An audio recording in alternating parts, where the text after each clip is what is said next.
This morning we're going to talk about the book of Ruth. Now, Ruth is a very familiar story, right? Very sweet, very romantic. We like the happily ever after part.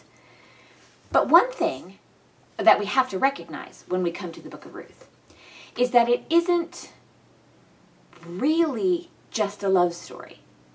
And there's a bigger picture in it. It tells us an awful lot about who God is. It's sort of a picture of Christ and his church. There's a whole lot going on in these 4 short chapters. But one of the most important realities of studying the Bible and understanding what it has to say to us is its context.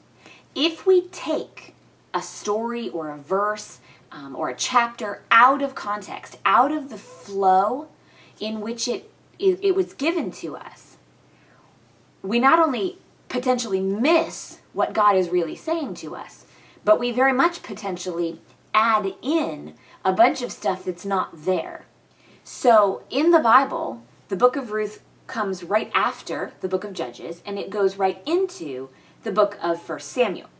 Now, when the Bible was put together, the arrangement of the books had to do with what kind of book it is. And Ruth is a historical book. It is telling us a story of a historical family and why they were significant, why God was focusing down in on this one family. It's very, very similar to what happened in the book of Genesis, where for the first 11 chapters, God gives us this big, broad overview, bird's eye view of human history and everything that went down. And then in chapter 12, he narrows down to this one family, this one man, who then is the focus of the rest of the book.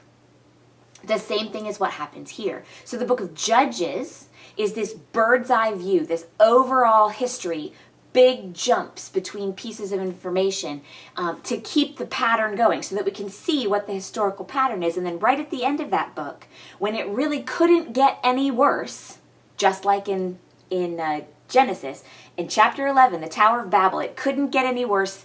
The people build this tower, God spreads them out across everywhere, gives them different languages, and now we come into Abraham, into this beautiful picture of who God is and how he's going to work in humanity. And the same thing happens here. So in the book of Judges, there is a giant bird's eye view of the historical pattern, the cycle that was repeating through the book of Judges, which we'll get to in a minute. And then all of a sudden, when it couldn't get any worse, he says, and everybody does what is right in his own eyes. And then whoosh, we come down into the book of Ruth, and we quickly barrel through into this one family where we get to see God do something utterly amazing in a single life, and then how that life and that family affects everything that was to come. So its location in Scripture is super important, not just for understanding its context, but for watching how God is setting up his story. Number 2, the context of the book of Ruth. Because the very first verse says, in the time of the judges, or when the judges ruled, a man named Ahimelech. So we are told in the first few words of the book that the entire story is couched in terms of the book of Judges, in terms of what was going on when the judges ruled the land. So the question is, what happened when the judges ruled the land? Well, it isn't a very pretty picture, and we're not going to spend a lot of time here, but as you go through the book of Judges, if you want to go back and look in the book of Judges, what you have to be aware of is that there's a pattern, a cycle that repeats itself over and over through the book of Judges. And this pattern has to do with sin, which, well, we all have a problem with. And so what would happen is that God would establish his people, and then they would fall away, and they would sin, and they would mix back in, and they would pick up the worship, and they would start to worship other gods of the peoples around them.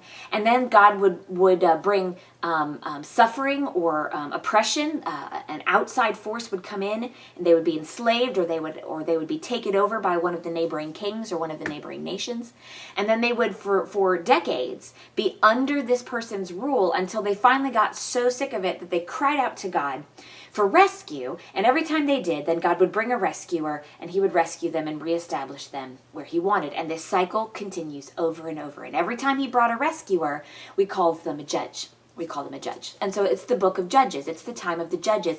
It's the time when this cycle just was going over and over and over again. And so we meet people like Gideon and Samson and Deborah and Jephthah and Ehud, and some of these crazy people with some amazing stories of how God worked on behalf of his people to rescue them. But they kept falling away. And in the end, in the last few chapters of the book, it all falls apart.